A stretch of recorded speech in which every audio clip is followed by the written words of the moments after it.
You know what we forgot to do? Grab a can so you could open it. Wait. I already opened this one. It's fine. I know, but could you mimic the sound for me? And edit it the fuck in there.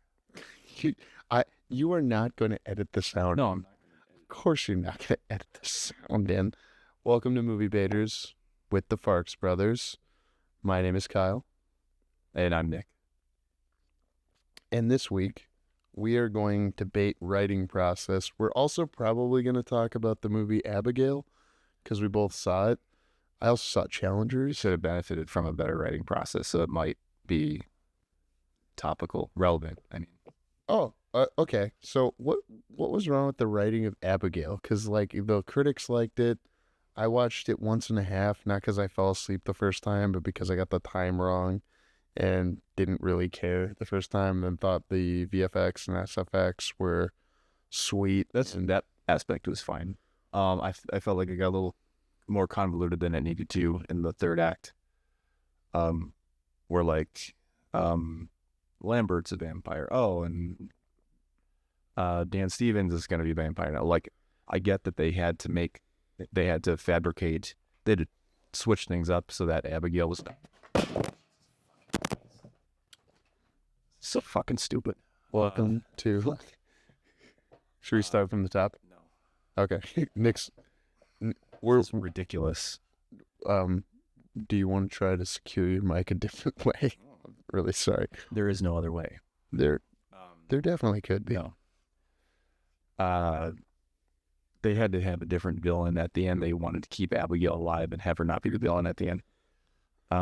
So I get why they did what they did, but it just got I felt super convoluted. And, just a lot of not very authentic, interactions that are very much let's ignore the fact that we already know she's a vampire. If you're a kidnapped girl, you're not going to have a conversation like what she has with Melissa Barrera's character. And Stockholm Syndrome. Huh? Stockholm Syndrome. Right off the bat, no. A half hour after being kidnapped, no. And if you're one of the kidnappers, you're not gonna have that conversation the way that goes down. It's just this is movie dialogue. Movie dialogue is movie dialogue, but it doesn't have to be as inauthentic as that was. I would give you that they maybe went back into the room where Abigail was one too many times, but that's a Act 2A edit that you then go, oh, I'll cut this out. Because, I told you, I liked Challengers a lot, but I thought it was a little too long. And there were just it's kind of like what you're saying, where it's one too many twists. It's hat on a hat is what you're against. But I'd rather have two hats than no hats. Yeah, I mean, I appreciate if you can do something that changes things up, that makes it not just we're gonna fight this vampire girl until there's one of us left and then kill her and then that's it. That I wanted something in between that, having to make it so convoluted. There are good horror movies and specifically vampire movies that are just that. Name one. Fright Night. The first one?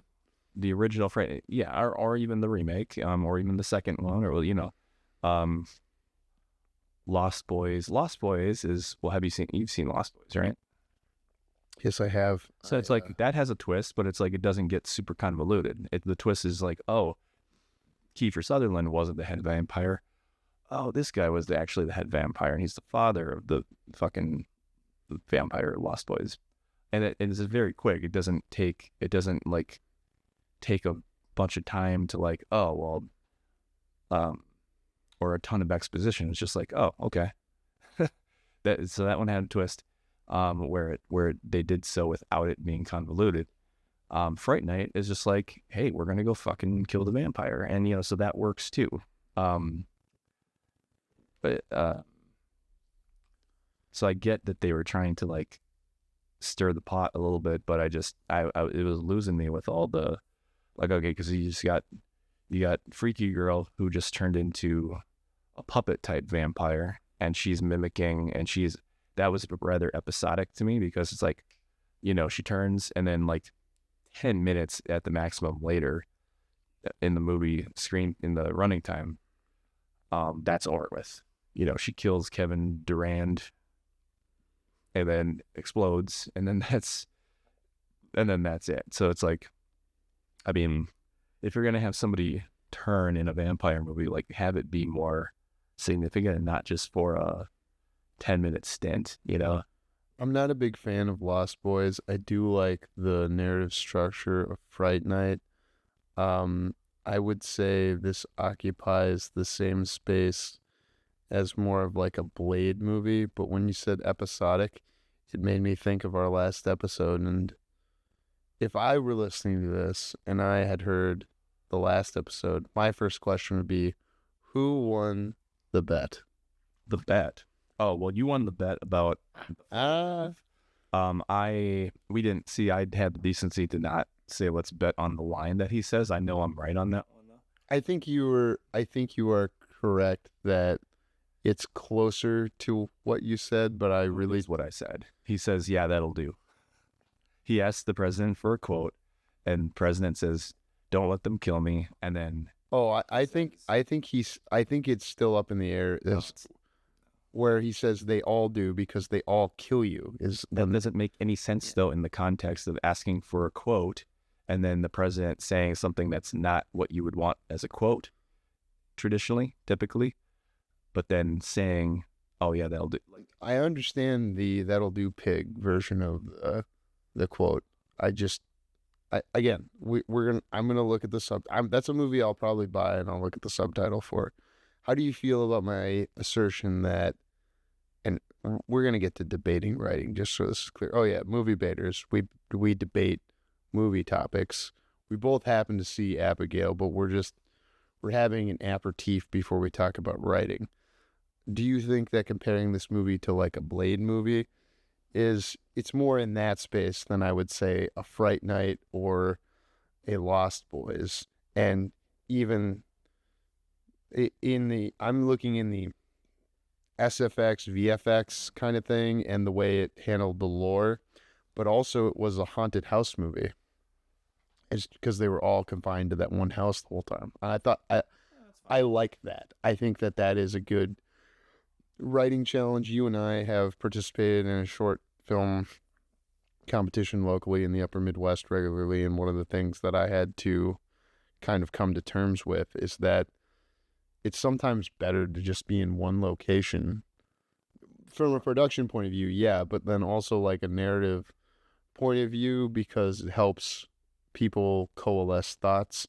So I am not just trying to agree with the critics on Abigail.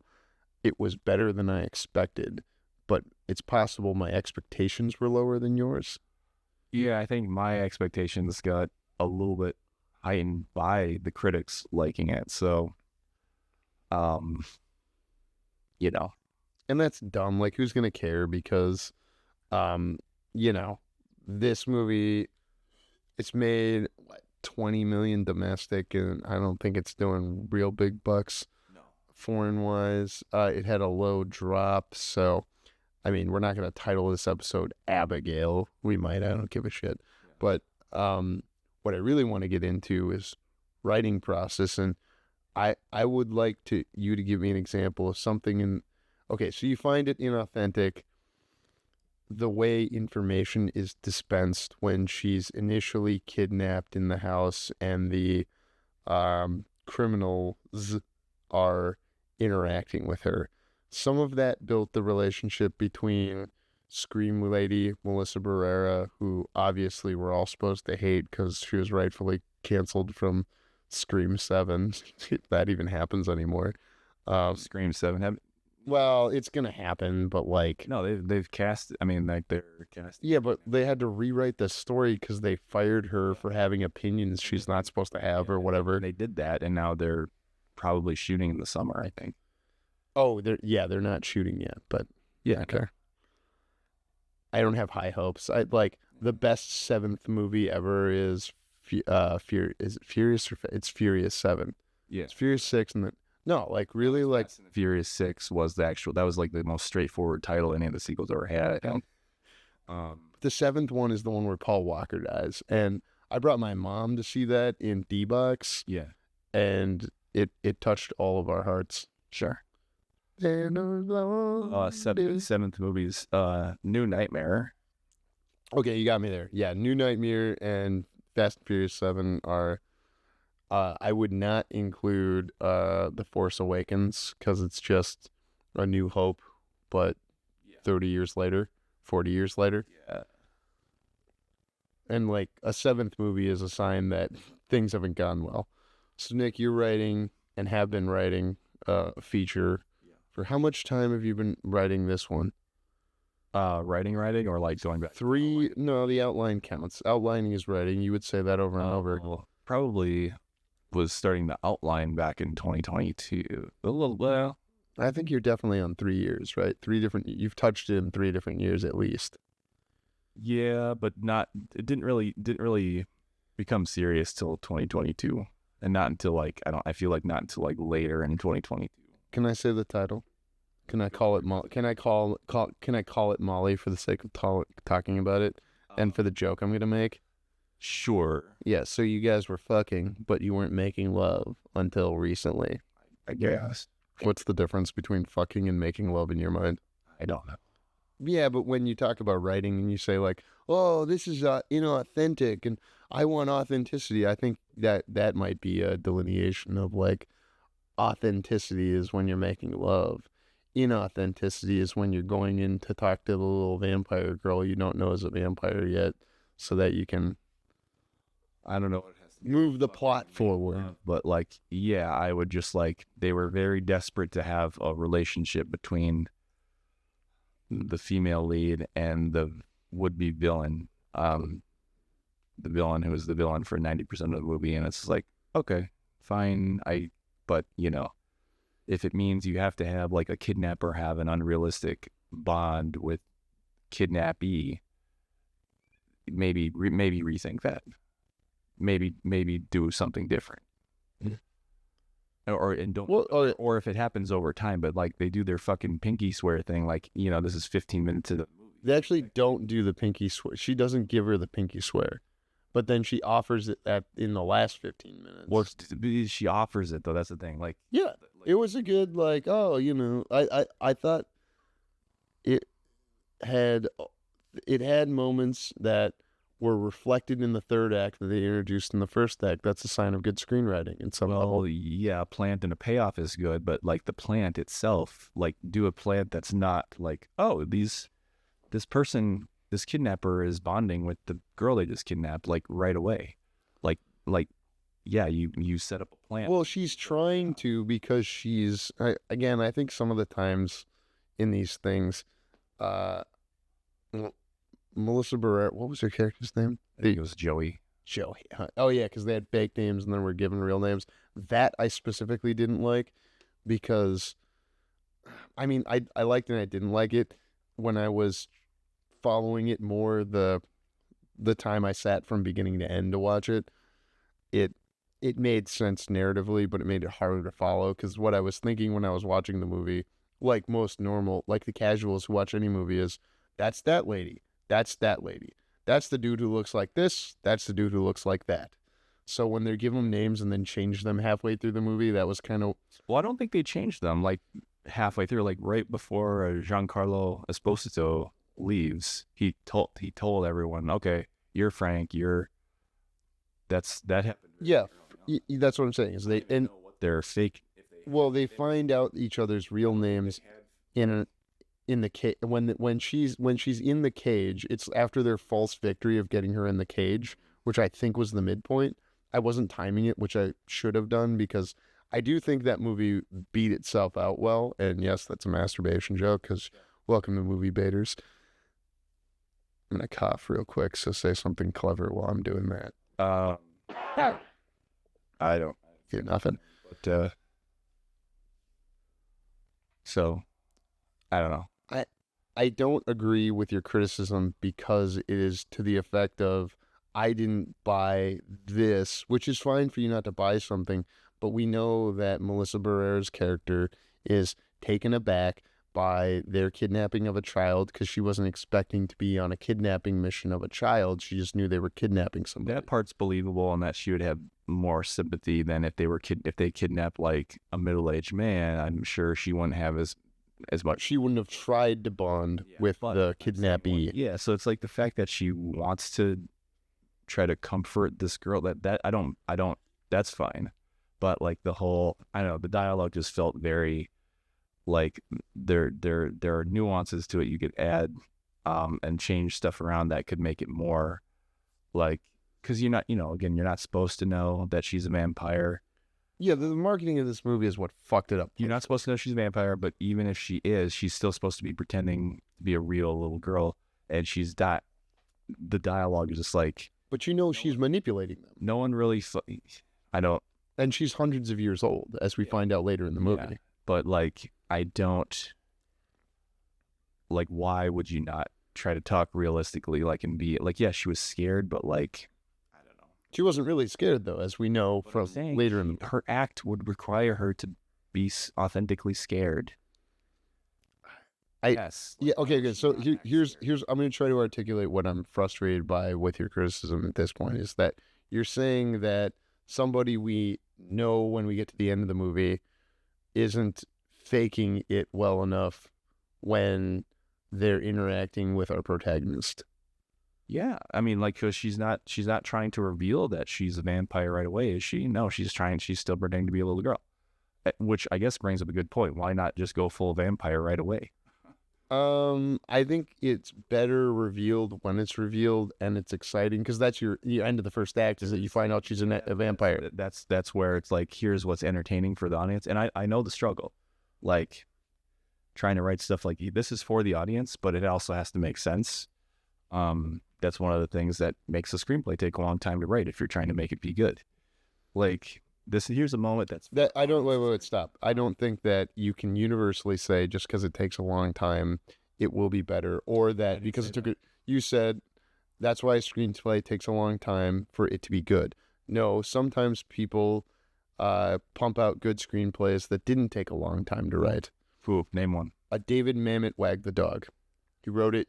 All David Mamet. I didn't say we were all David Mamet. So I'm saying it's a bullshit excuse. Like if it's not a bullshit excuse. You introduced a paradigm that isn't necessarily always true. I think it's about muscles. Well,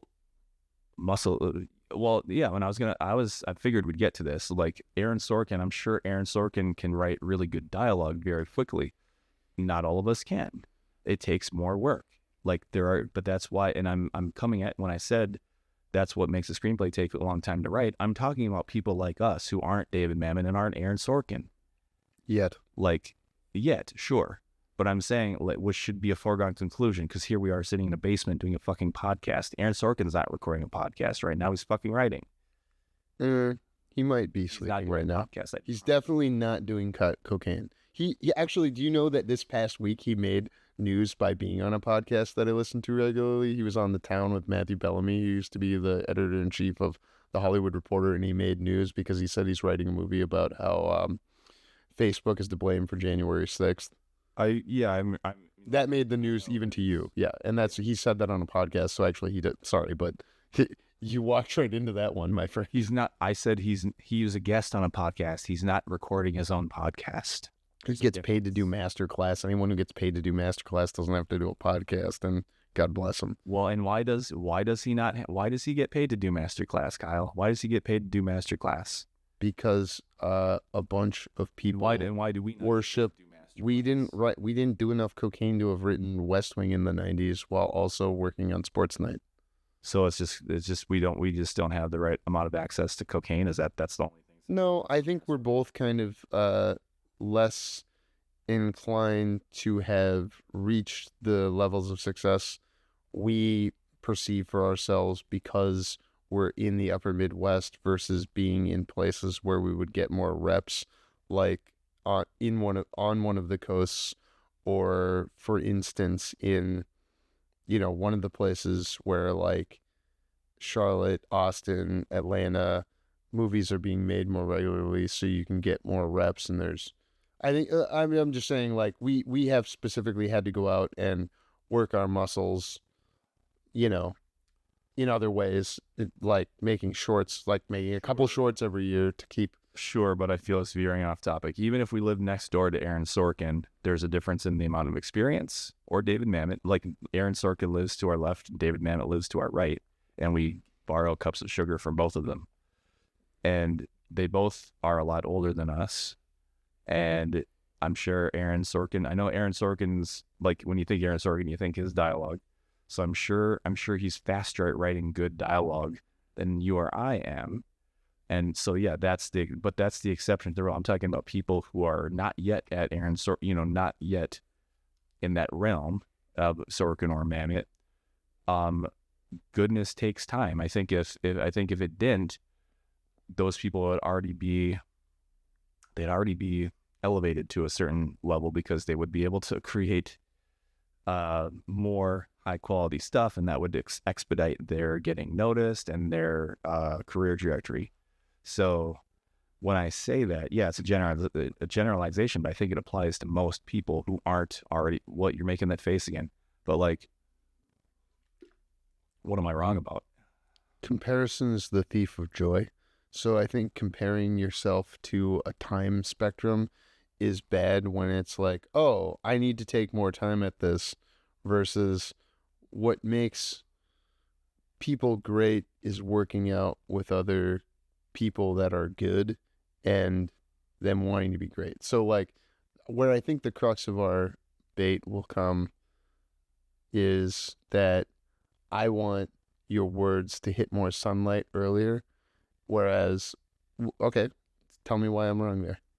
Because, well, so you always have an emphasis on getting as many pages done as quickly as possible, and I call bullshit on that, because if I know, first of all, like, I'm not going to waste somebody's time to have them read my, 100 pages that I don't feel good about, when I still know there's stuff, not just, I know there's stuff that needs to be better, like already knowing specifically this stuff here isn't good, this stuff here isn't good yet.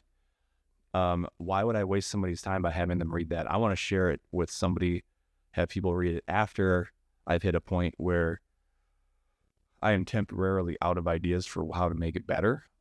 I know more ideas will come. You let something sit, and then you're going to get more ideas of how to make it better, even just on your own. But then in that same time, that's when you could have people look at it and get feedback. But why would I just shit out 100 pages just to say I have 100 pages in a week or 2 weeks, just to foist it on somebody and say, hey, tell me, I know this isn't good yet, but can you spend 3 hours reading it? Like, no. What? I don't think that's what I'm suggesting. Well, first of all, I don't think that it would. I don't think you write 100 pages in 2 weeks unless you spent, and you'll agree with what I'm about to say, unless you spent 3 or 4 months outlining. You couldn't probably write, well, unless you're David Mamet and you'd been thinking for years about the president making up a war to distract from his dalliances. There it is, time. You just said if he's been thinking about it for years, that's admitting that time is a factor. Like, if something that was in someone's head for years is going to come out easily, more easily and more quickly than if you just sat down and like, I got to think of an idea for a movie. Just think of it now for the first time ever, a president who starts a fake war, and then like, it's that you're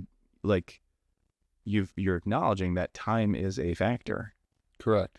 It's the type of time that you use. There's the Malcolm Gladwell 10,000 hours, right? What does that mean? Oh, really? Okay, so I think 10,000 hours theory goes like, I'll use it for like, why are there like these child prodigies at VLN? And it's because they have parents that have them starting at a young age playing 3 or 4 hours a day of violin. So by the time they're, 18, 20, they've gotten their 10,000 hours of violin playing in. Sure. So they're not a prodigy. they had a talent and they continue to develop it. Yeah. Here's where I think it applies to the argument I'm making.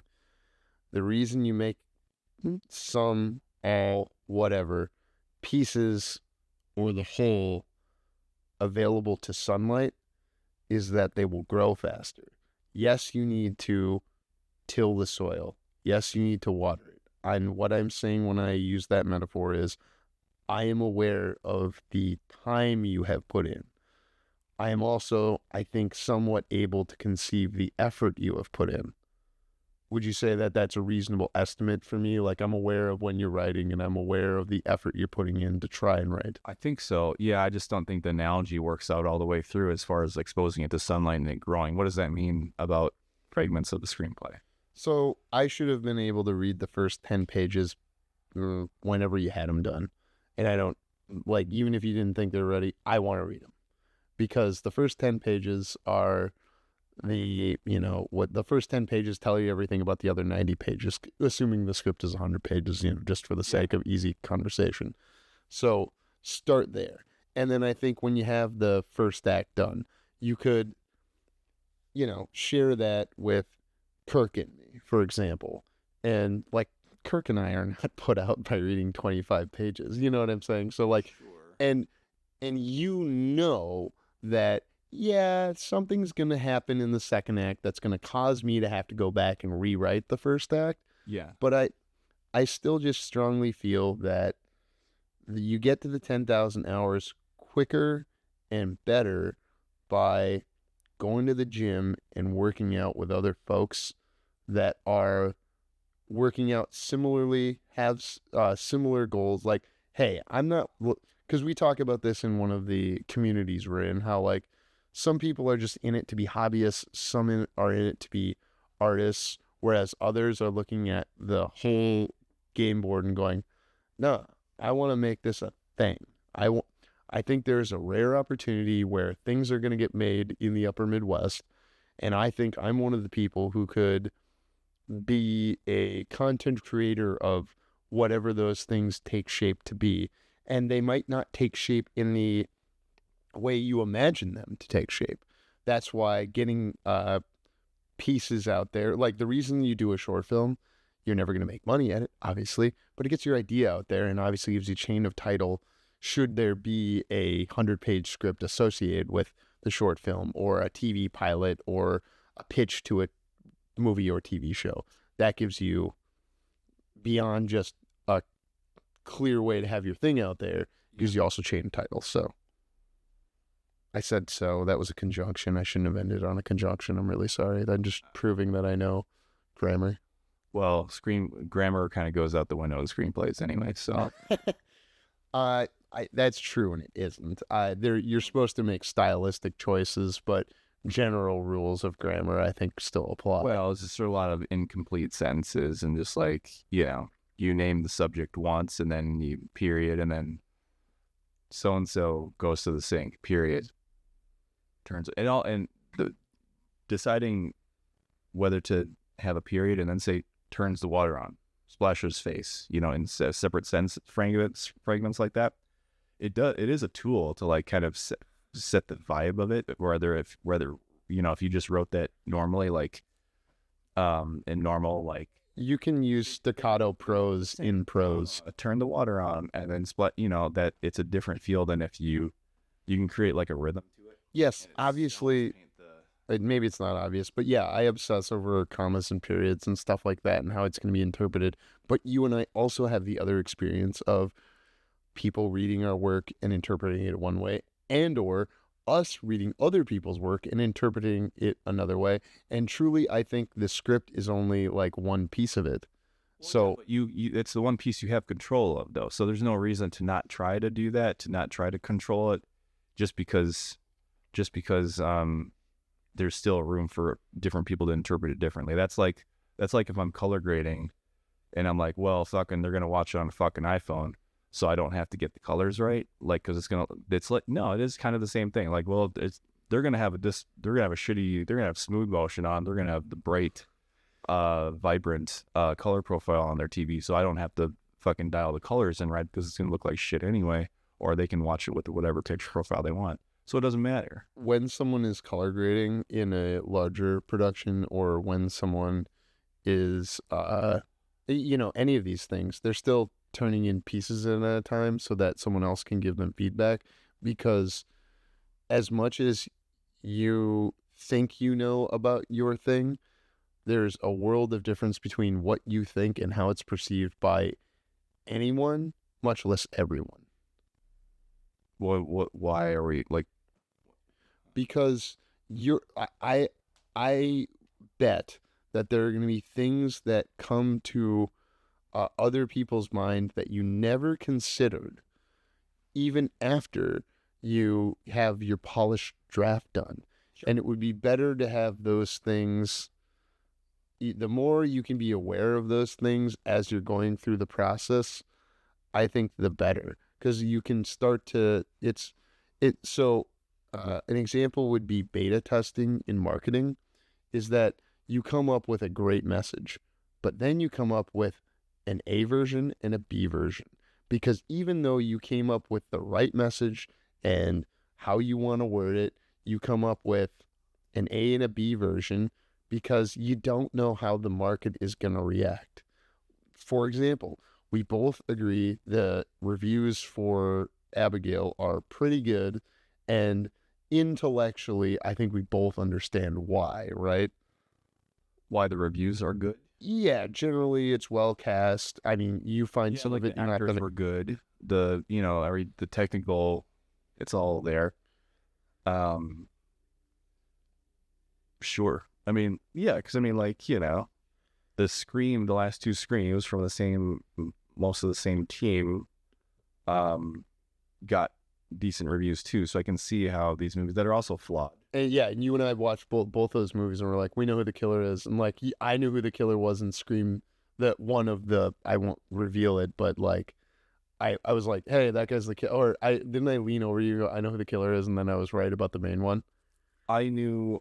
You knew one scene after me. No, my guesses were from the moment they cast it. Oh yeah, that's right. The only problem is I only made two guesses. Yes, and yeah, both of my guesses were correct, and I just didn't know there was going to be a third. Yeah, and that same guessing, and if you were also right about Thanksgiving was the example I was going to give, and like if you don't know what we're talking about, and that just spoiled it for you.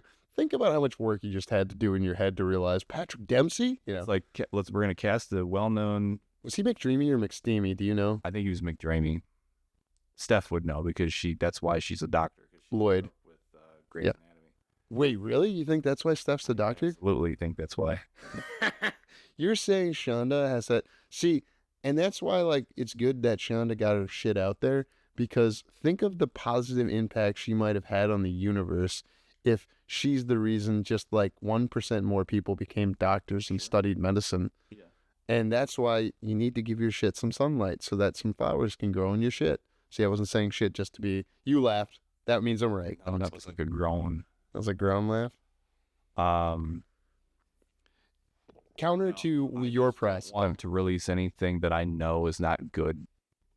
Like, I want it to be to my... Like, okay, here's currently what fits the definition of like here's the best that I think this can be right now, and that's gonna change in like 2 weeks, 3 weeks.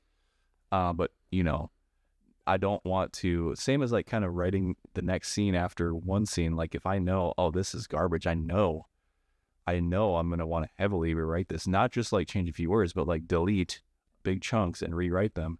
That's a weight on my mind that like hinders me as it's like fucking like, imagine like I got a boulder chained to me, like as I go into the next scene, like, oh God, and it just mounts and mounts and mounts. The more scenes that I write where I feel that way about the scene I just finished just to get it done, the more I feel like, oh God, that's more and more that I'm going to have to just rewrite anyway. And then it becomes, in my mind, it's like, well, why not just spend more time on it now and make it better now, even though it's not going to be final now.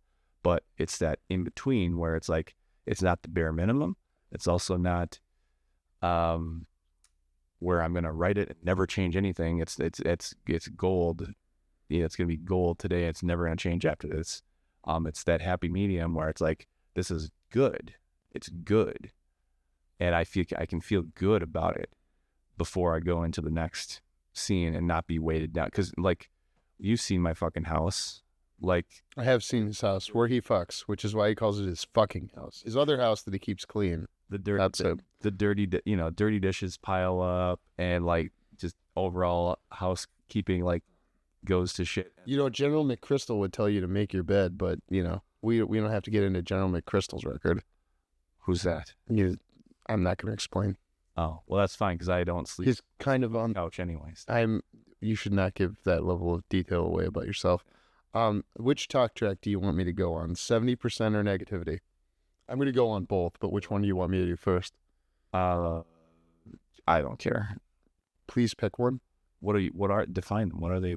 I will define the one you pick, and then I will define the other one after. The 70. Yeah, I've talked to you about how Louis C.K.'s got that joke, and he shouldn't have jerked off in front of those women or whatever. Yeah, generally, you shouldn't. You shouldn't jerk off in front of people, even if you ask if it's okay, and they don't immediately leave your room or whatever. Or especially not in front of work colleagues or into plants or over the phone. I think I covered all 5. Because he got 2 for 1 on the first one when they were in that hotel room.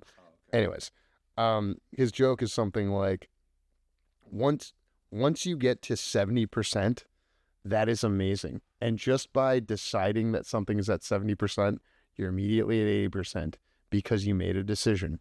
And then you can work and put a lot more effort into going from 80 to 90% than you did from going to 0 to 70. But even if you got something to 90%, what are you, a god?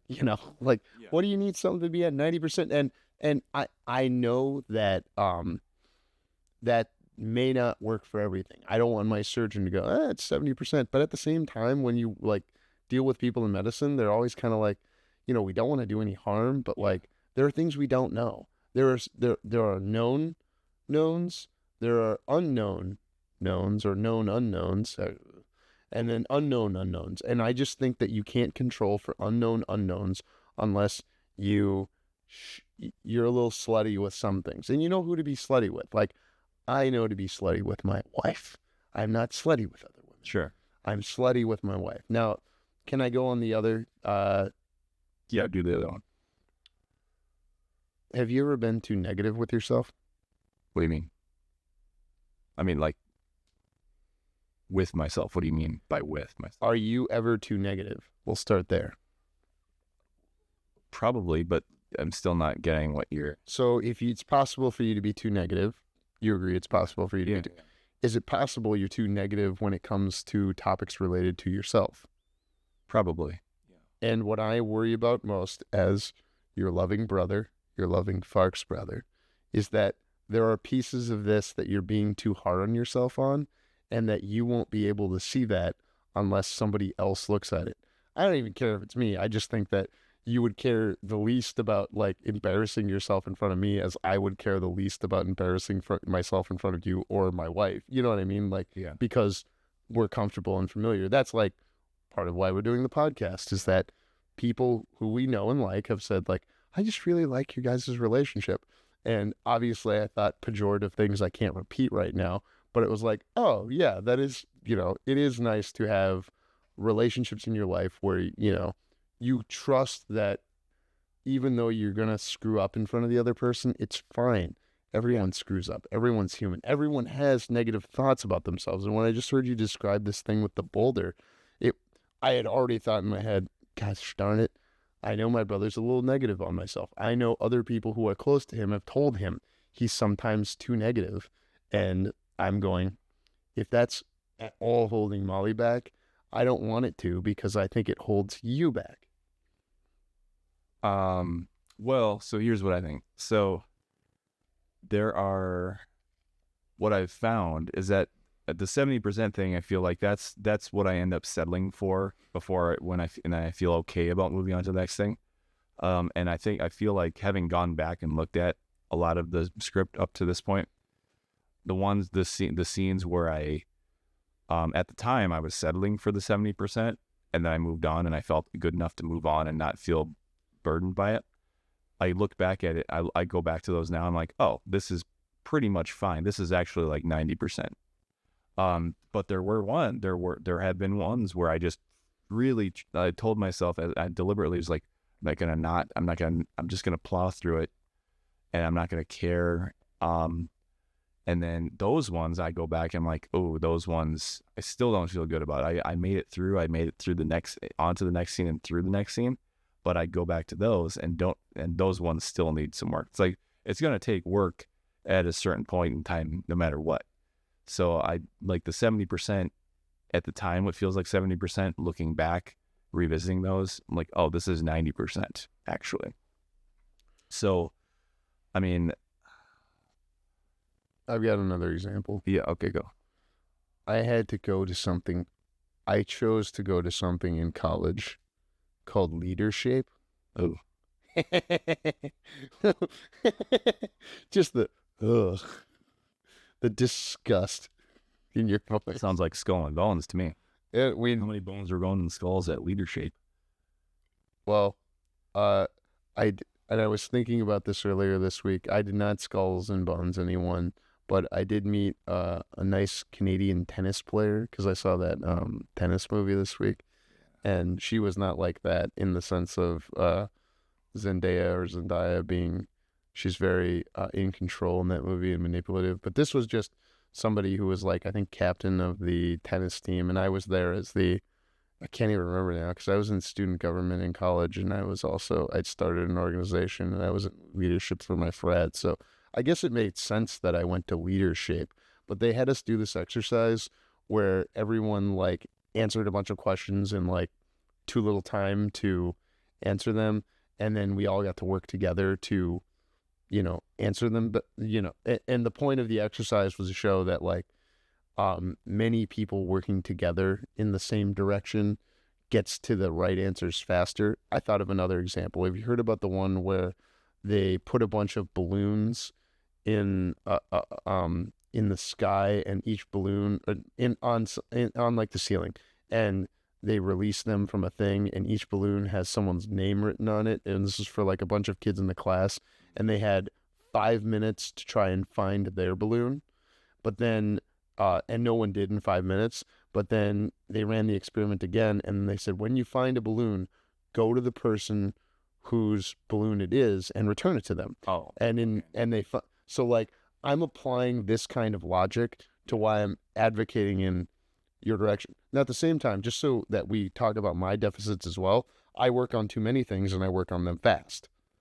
because I'm working out. You came here, and one of your former classmates, alumnus of your post-secondary movie making program, I think I've accurately, he was here working with me on a pitch that we're going to base off of an article due to something that he and I have a personal connection to. I think that was my phone telling me it's time to go to bed because we always record this podcast way too late. And 43 on this. We're at 43. We're going to keep this one under an hour. Mom, Dad, my parents aren't listening, neither are yours. But like, okay, so I was working with that person on that thing, and then today's Wednesday. So 2 days ago, I was working on the feature that I started working on after we finished the feature based on our short from last year. And I'm constantly running all of these things. And I'm not like... Okay, but like I have to jump in and say, you said finished, but it's not done yet. Well... You have 86 pages. We have a feature that would be the appropriate format for a made-to-TV holiday-based rom-com, so you could guess like where that would go. And like the point of that exercise in my mind was to be able to go to somebody and say, I am taking this seriously. I want to be Aaron Sorkin or David Mamet, and I know that I don't get to start out by writing about the Chicago 7 or whatever. I am trying to create chain of title in meaningful ways, which means I've created a short film, a news article, written a book, whatever, that means my movie or TV pitch has a specific and legally defensible chain of title to this thing that I own. Why wouldn't the script be on its own just be chain of title? It is, but no one's ever going to read your script. Yeah, but what is chain of if we're talking legal definition, what does it matter who reads it or who's seen it or what or hasn't? My goal is to do business, as is yours, I believe. Yes, but no one pays money to watch a short film. So what does that have to do with the legal term of chain? Someone is more likely to enter into a business agreement with you to pay you to generate the script. You'll have already generated it, so you'll just take the money and say thank you. And what's really going to happen, they'll read the article, they'll watch your short film, they'll watch some of your webisodes, and what they're really going to care about is, do you have a following or something like that in most business cases. Sure. And, okay, so how do you create that FOMO for the market that's going to want, to not miss out on you? I don't know. Neither do you. Yours focusing on making... Well, the chain of title is that I can go... So if I saw the head of Warner Brothers sitting at the bar I happen to be in, and I said, hey, head of Warner Brothers, I know you're looking for a procedural boxing show, and I have thought of a procedural boxing show. What the head of Warner Brothers should do right then is say, stop, please don't tell me this, because if I hear about another procedural boxing show, I've already heard it in the past 3 months or might in the next 6 months or 6 years, then you could sue me because you told me in this bar, and maybe, we're in a state where you could have your phone running, so you could legally prove that you pitched me this or what, you know what I'm saying?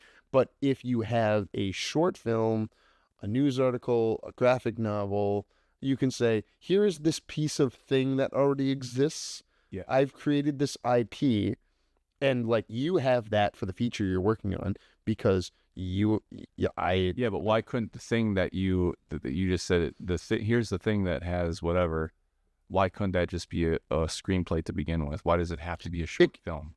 It could just be the script, but we go back to no one's going to read your script. Eventually someone will read your script, who matters, and that person will be paying you, and what's the first thing they're going to do? Ask you to change something.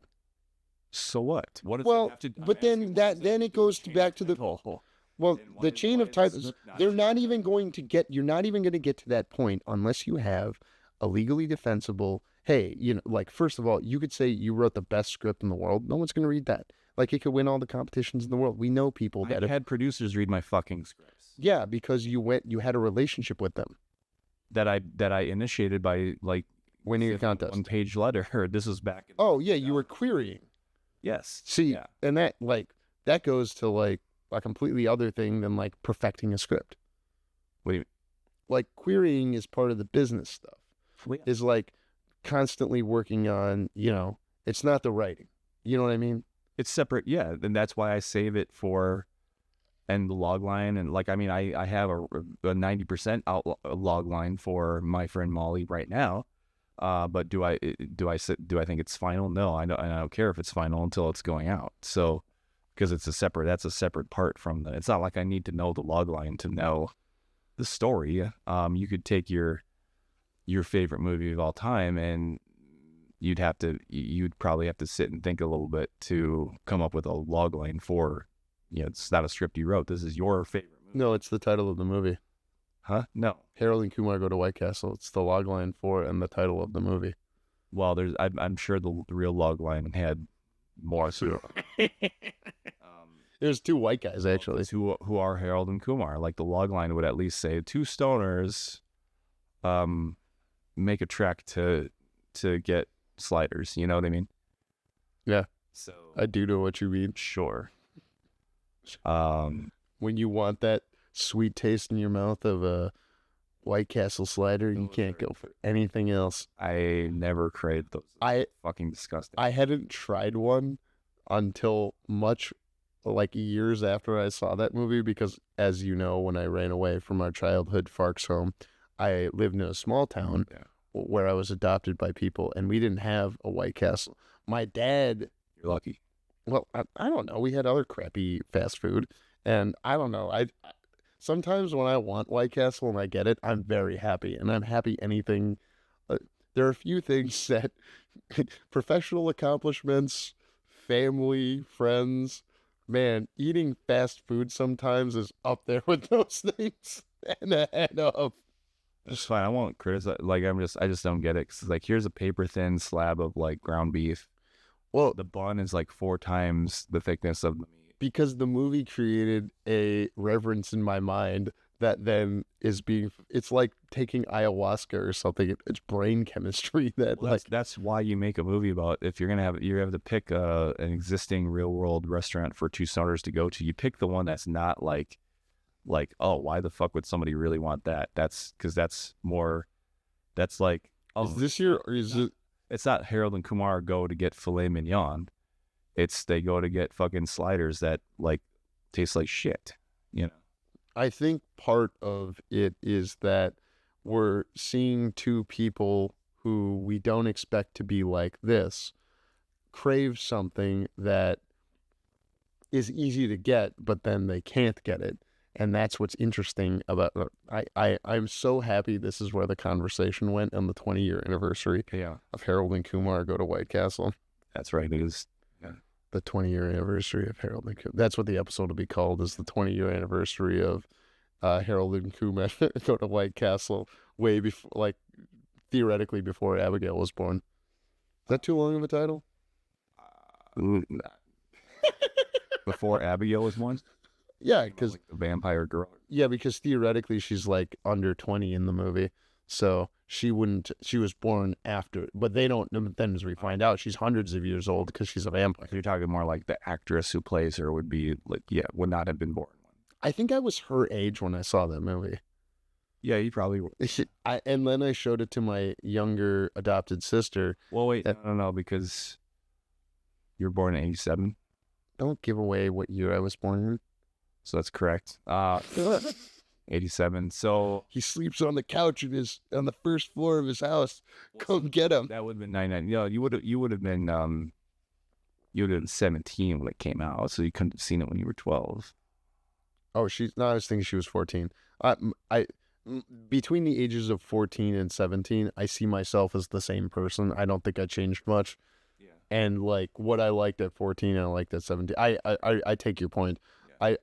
I definitely showed it to my younger sister that is not Lloyd. Yeah. It wasn't showing a 4-year-old what was Jason 7 or whatever, Yeah. but it was, hey, 12 or 13-year-old sister, watch this movie with lots of swears. But it also kind of reminded us of, because she was a transracial adoption and we had lots of transracially adopted friends. It's the American Fiction thing where it's like, oh, yeah. I mean, Harold and Kumar in American Fiction are basically saying the same thing. We're not stereotypes. Stop treating us like stereotypes. In fact, no one is a stereotype. Yeah. Yeah. Did you know Neil Patrick Harris isn't actually that into women?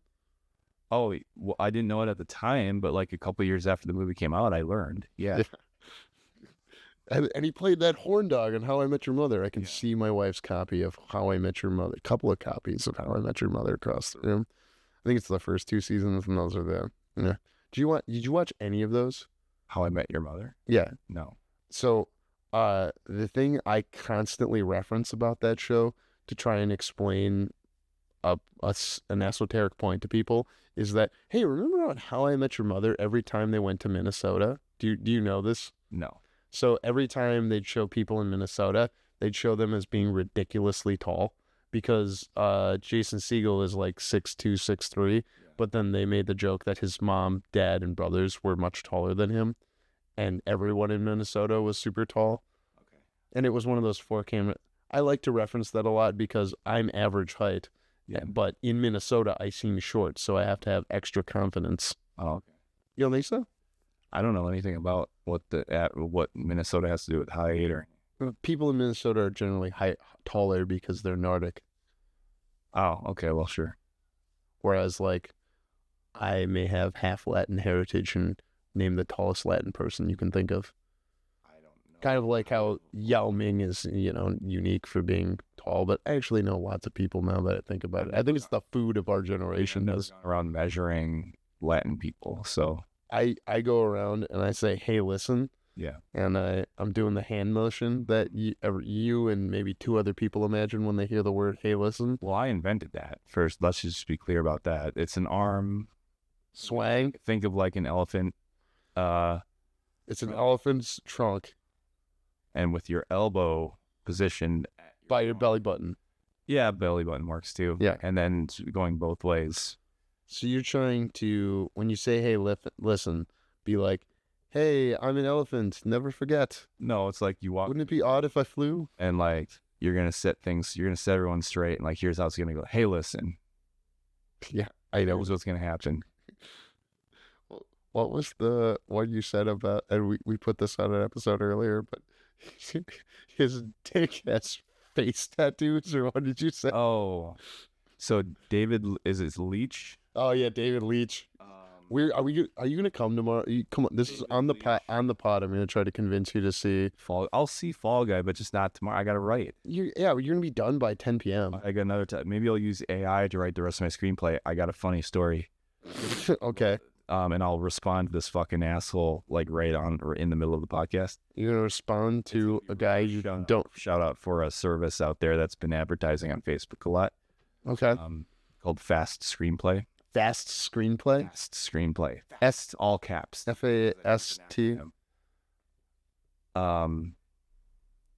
Fucking asshole. First two. Fucking asshole screenplay typing. So this guy, well, I'm not there yet, but like, okay. What was I saying before I jumped to that? Like, you were explaining how you invented "Hey, listen," and no one else should try to question the brilliance of your "Hey, listening." Oh, David Leach having face tattoos on his dick. Yeah, between him and Gareth Edwards, like who's navigated the studio system in episode 1 and maintained like creative control. As like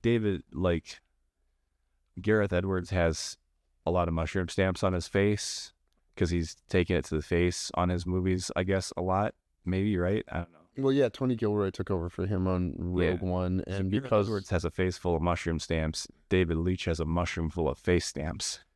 Can I give a mushroom to you right now? I'm still annoyed when I think about our first episode that I couldn't reference like Deadpool 2 because superhero movies aren't referenceable with you. Kind of like bringing up Star Wars wouldn't be a reference point with you. I guess I did reference Star Wars earlier in this episode because you and everyone saw Star Wars Episode 7, but then you didn't go to 8, right? Or 9, yeah. Yeah, but you didn't go to 8 because 7 was just support again, right? I didn't go to 8 because I was not like going on dates with a girl who wanted to go to 7. Wait, why'd you go to 7 then? Because I was on a date with a girl who wanted to see 7. Who was that? You wouldn't know her. Describe her to me. I can't. No, not now. He looked down at the podcast recording equipment when he said that. Hey, listen. Anyways, what's the story? Your funny story you have for fucking asshole screenplay typing? A few nights ago, like it was this guy. He's kind of got the borderline. He doesn't have bleach blonde hair like Guy Fieri, but he's like got the. He's like, oh, I'm 50. Does he live anywhere near us? No. Okay. No. He might. He's gonna come while you're sleeping on your couch. And then he's gonna come again. A long storied career of playing like probably best friend number 5 and Don't Tell Mom the Babysitter's Dead. They remade that. Yeah, I saw the trailer actually for the remake. You know, I didn't think it looked that bad, or I didn't think it looked bad at all. Can you believe that sometimes he might be too negative? Sound like a sheep there. Bad. So this guy Jeff Ballo. You're gonna say his name right into the. Fuck him. Fuck Jeff Ball. I mean, I did say fuck my physics teacher. So this guy, so there he is. You're showing me a picture of him. But you see, he's got I'm 20 years old, but I'm still gonna style my hair like I'm 23, sort of thing going on. What does that mean? Explain that to me. You're a fucking idiot. That you're a fucking douchebag. What's right? You don't like some guys' haircuts? I tell you about when Tapan didn't like a guy's haircut. He was right not to like it. He had a crew cut and was being a jerk. But so he started off as an actor, I believe. All the worst ones do. He's a writer and producer. Let's see what I'm gonna save. You know, his full filmography. You know, for. Start typing it in while you're listening. When it becomes, yeah, you guys can do it if you want.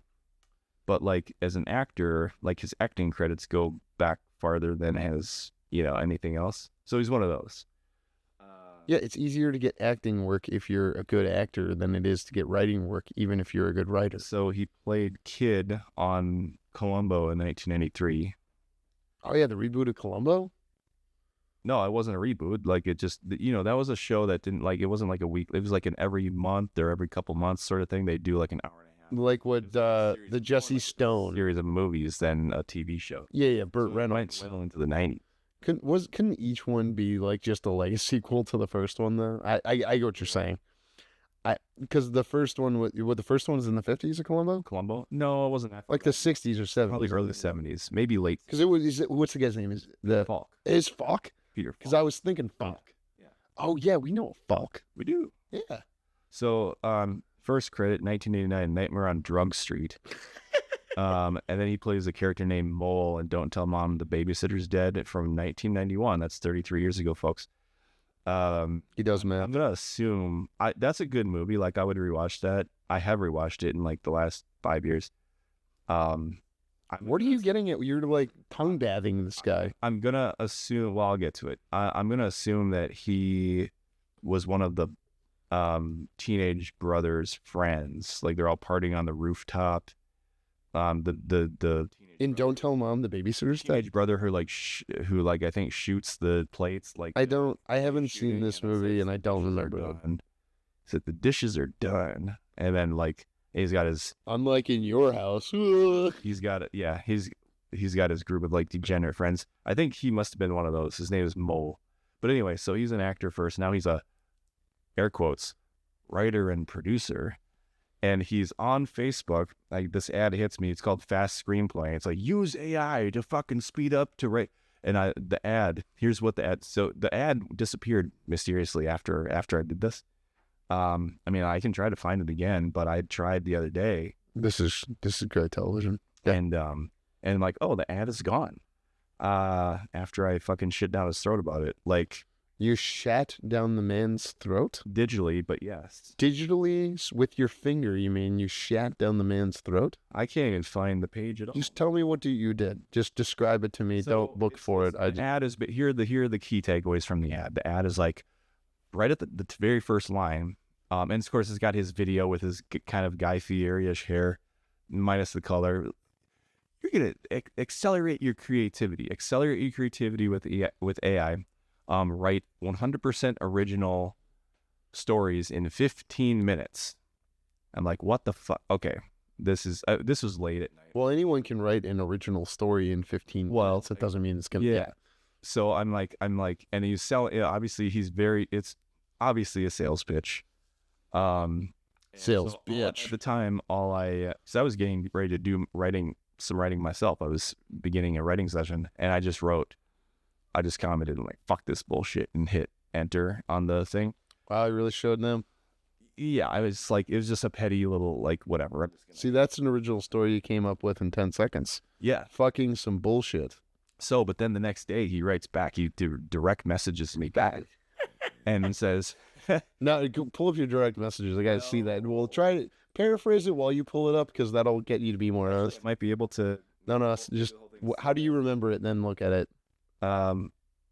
He was like, I love you. You're so insightful for saying fuck that shit. I'll read it. So he writes, fuck what bullshit? Your comment is hidden on my ad for profanity, but I'm always happy to debate the merits of my offer if you want to keep it clean and respectful. Fuck this bullshit is pretty lazy though. Are you mad at AI? Mad at the world for creating it? Mad at people for wanting it? Or are you mad at me for helping people understand how to use AI? Mad at the idea that AI could be used to help human writers develop their skills? Big claim there. I'm not sure how that really works. Well, AI is going to be a skill in the future, because being able to... It's a different skill, though. Mastering AI is a skill, but does AI really help you? You're like the person who, when the printing press came, said, I was the verbal storyteller. I passed down an oral tradition, and now this is a different skill. Objective thing, like an AI. I agree it will be objectively different. It's a tool, but tools do not make you better at things. They help you accomplish things. Does it, like when you have to change your tire, you're making the face again, but like Well, yeah, because there's tools that help you, that make you better. Like I have an exercise bike in this room. That's a tool that makes you better. Well, but the analogy of how that makes you better does not apply to AI. Like It does, because it gets your brain to go through cycles, and it like everything about AI is about not having to think. no, Does that's a not calculator correct. Make you better at math? It makes No, it possible. Let me finish. It lets you do math you would not otherwise be able to functionally do on an abacus or with a pen and paper, because sines and cosines are almost like, I think you can. I'm trying to think of how you do the math for like a sine and a It doesn't cosine. fucking matter because It does. No, it doesn't matter. The analogy doesn't work because that's not making you better at math. It's a lot. It is helping you grasp mathematical concepts that would otherwise be mathematical concepts with a calculator. You do, because you're doing computation that, like, again, sine and cosine are things that you, like, I remember doing that on a graphing calculator, and then understanding that, also being able to do exponential equations that would take a long time to write out. You can functionally do more, and when you can functionally do more, like Tom Brady works out with rubber bands so that he can make his muscles work better, but he's using a tool that makes him functionally better. You're conflating Functionally better versus generative. You're conflating getting to the same destination faster than actually being able, than something that actually over time enables you to do it yourself. But being able to do something faster is an innovation. I didn't say it wasn't. I'm not talking about innovation. I'm talking about, like, it doesn't make, like, you use a tool to jack up your car to change your tire. Did it make you stronger? Does that, no matter how It made your car better because you changed it. let me fucking finish. Okay. Like, if you, no matter how many times you use that tool, is it going to make you strong enough to lift the car up yourself? No, it's a tool to get the job done. And when you're talking about changing a tire, fine. But like, if you want to, but people who want to have things written for them and then still say, oh, I wrote this thing, fuck those people. Okay. I think where you're imprecise with your fucking of the shit is that you're imprecise when you say better, because when I'm a man, I'm dumb. I just hear a problem and want to fix it. When I hear you jack up the car to change the tire, I go, well, yeah, that improves the situation for you, because if you had to jack it up, you'd want that tool, and then saying don't jack up your car to change the tire. Well, then, so use the AI to get to the destination faster, right? I'm not saying don't use. I'm saying, but if you want, but the problem is that people want to use it for things and not. No one jacks up their car to change a tire with the thing, but then goes around claiming I'm strong enough to lift up a car. The problem with AI is that people are doing the equivalent of that. They want to write screenplays that they didn't actually write, and other generative creative things, and call themselves artists and call themselves writers when they didn't actually do it. That's a difference, because no one's going around saying I can lift a car up with my bare hands. The equivalent to AI when they use things like that is that, oh yeah, I wrote this script. Well, no, you didn't. Like, so the thing with generative AI and like generating scripts, generating videos, is that it doesn't tweak well, and like that's why AI will be a skip. We're getting off topic. No. I feel I am responding to your point. So I put something, like, let's say there's a scene you're trying to figure out, and you type some like so Molly, and I'm just gonna make something up. Molly is trying to beat the shit out of a rapist named Rob.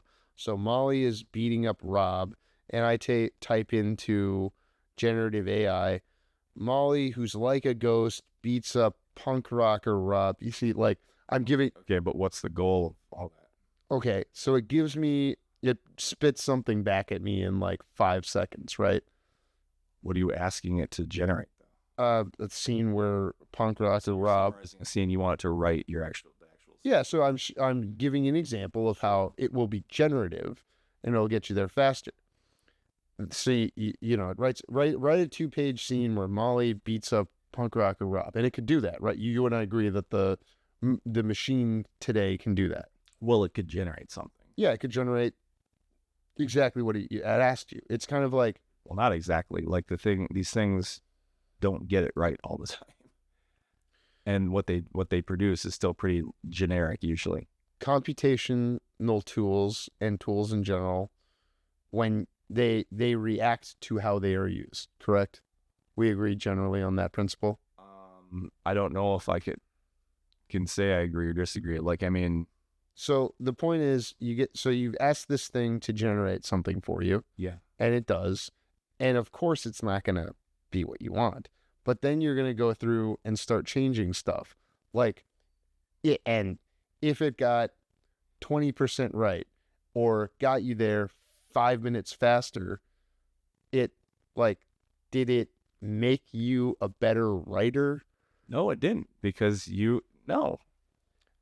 I agree on the philosophical point you are making. I disagree on the output.